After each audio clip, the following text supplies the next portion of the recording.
तो यार फाइनली आज सुपरमैन मूवी रिलीज हो गई है और जब से इसका अनाउंसमेंट हुआ था तब से इस मूवी के लिए मैं बहुत ज्यादा एक्साइटेड था। और इस मूवी के साथ जेम्स गन का नाम जुड़ा था तो वो भी एक रीजन हो सकता है। और इसके टीजर ट्रेलर से वाइब भी आ रही थी कि ये एक अच्छी सुपरमैन मूवी हो सकती है। तो क्या ये मूवी वैसी है जैसा हम सब सोच रहे थे या फिर एक टाइम पास सी मूवी बनकर रह गई है? चलो उसी बारे में बात करते हैं। तो देखो, मूवी मुझे काफी अच्छी लगी है। ये मास्टरपीस मूवी तो नहीं है पर ये एक परफेक्ट सुपरमैन मूवी जरूर है। Let me explain. Film making के पॉइंट ऑफ व्यू से मूवी में बहुत सारे फ्लॉज थे बट ये मूवी सुपरमैन को बहुत अच्छे से एस्टैब्लिश करती है एंड हमें बताती है कि क्यों सुपरमैन होप का एक ट्रू सिंबल है। मूवी का मैसेज सिंपल है लेकिन बहुत ही इम्पोर्टेंट है कि तुम्हारे चॉइसेस ही तुम्हारी पहचान बनाते हैं। इंग्लिश में डायलॉग था, your choices make you who you are. Superman जैसे कैरेक्टर को कई सालों से अलग अलग मोरल आइडियोलॉजीज से डिफाइन किया गया है लेकिन ये सीधा और क्लियर मैसेज काफी पावरफुल लगता है। सुपरमैन हर सुबह उठकर अपनी पावर्स का यूज अच्छाई के लिए करता है, सिर्फ इसलिए नहीं क्योंकि किसी ने कहा था बल्कि इसलिए क्योंकि उसे लगता है कि यही सही है। ये है होप का असली मीनिंग। और सबसे इंटरेस्टिंग बात यह है कि पहले जो फिल्म का टाइटल था सुपरमैन लेगेसी, उसके हिसाब से भी स्क्रिप्ट ने काफी अच्छा काम किया है और ये मूवी उस टाइटल को बहुत अच्छे से जस्टिफाई करती है।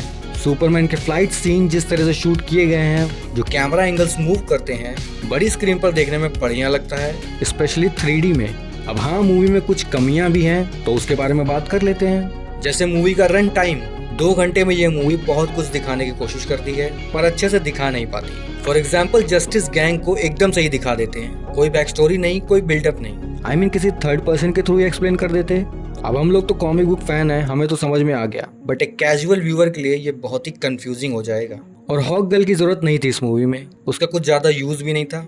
हालांकि मुझे लगता है कि इजाबेला मर्सेड ने उसका रोल बहुत अच्छे से किया है और मुझे उम्मीद है कि वो फ्यूचर DCU प्रोजेक्ट्स में भी दिखेगी बट यहाँ उसकी जरूरत नहीं थी। और लेक्स लूथर का फोर्ट्रेट ऑफ सॉलिट्यूड पर अटैक करने वाला सीन, जो कि तुमने ट्रेलर में भी देखा होगा, वो बहुत ही स्टूपिड एंड लेजी लगा मुझे। जैसे वो जब रोबोट्स के सामने वॉक कर रहा होता है और अपने ही टीम मेंबर्स को एक्सप्लेन करने लगता है कि क्यों वो सुपरमैन से नफरत करते हैं।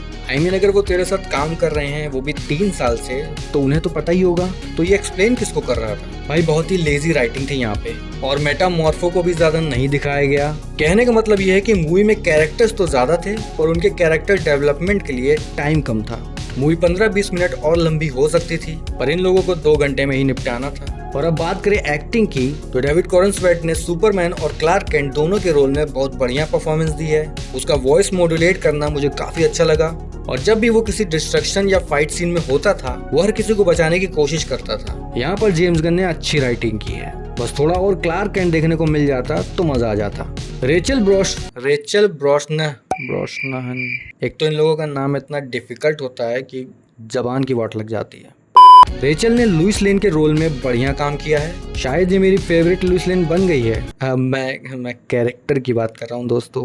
यहाँ लुइस लेन एक स्ट्रॉन्ग जर्नलिस्ट थी जो रियल न्यूज के लिए फाइट करती है। क्लार्क केंट के साथ उसका awkward but caring love angle भी बढ़िया था, स्पेशली जब उसने बोला था I love you too. Context नहीं दूंगा वरना स्पॉइलर हो जाएगा। Nicholas Hoult as Lex Luthor, भाई साहब इस बंदे ने जो मेनेसिंग रोल किया है, ये सुपरमैन से इतना ऑब्सेस्ड है कि उसको दुनिया की नजरों में नीचा दिखाने के लिए वो किसी भी हद तक जाने के लिए तैयार है। बंदे का परफॉर्मेंस अमेजिंग था, एक believable and modern Lex Luthor दिखाया उसने। क्रिप्टो भी मुझे पसंद आया और थैंक्स टू जेम्स गन उन्होंने इस कैरेक्टर को इंक्लूड किया इस मूवी में। और जेम्स गन का ये ट्रेडमार्क है कि मूवी में एक क्यूट एनिमल तो होता ही है। और मिस्टर टेरिफिक काफी कूल कैरेक्टर था, यहाँ पर उसे बहुत अच्छे से एस्टैब्लिश किया गया है और ये भी दिखाया गया है कि क्यों वो DC के जीनियस कैरेक्टर्स में से एक है। और मिस्टर टेरिफिक को एक बढ़िया मूवमेंट भी दिया गया है। जब तुम मूवी देखोगे तो समझ जाओगे कि मैं किस मूवमेंट की बात कर रहा हूँ। और गाय गार्डनर का ग्रीन लैंटर्न भी बढ़िया था, उसका कैरेक्टर मुझे अच्छा लगा, उसके वन लाइनर जोक्स भी अच्छे थे और इसी बहाने हमें finally green lantern big screen पर देखने को मिला। स्पेशली 2011 वाले कांड के बाद। 2011 वाले कांड के बाद तो DC वालों ने कसम खा ली थी कि हम ग्रीन लैंटर्न को नहीं दिखाने वाले, but thanks to James Gunn हमें ग्रीन लैंटर्न दिखा तो सही। खैर ये था मेरा रिव्यू सुपरमैन मूवी को लेकर। जितना स्पॉइलर फ्री हो सकता था उतना ट्राई किया, बाकी अगर थोड़ा ऊपर नीचे हो गया हो तो माफ कर देना। और अगर तुमने ये मूवी देख ली है तो अपना ओपिनियन कमेंट सेक्शन में जरूर बताना। चैनल पर नए हो तो सब्सक्राइब कर देना। मिलते हैं नेक्स्ट वीडियो में, बाय बाय।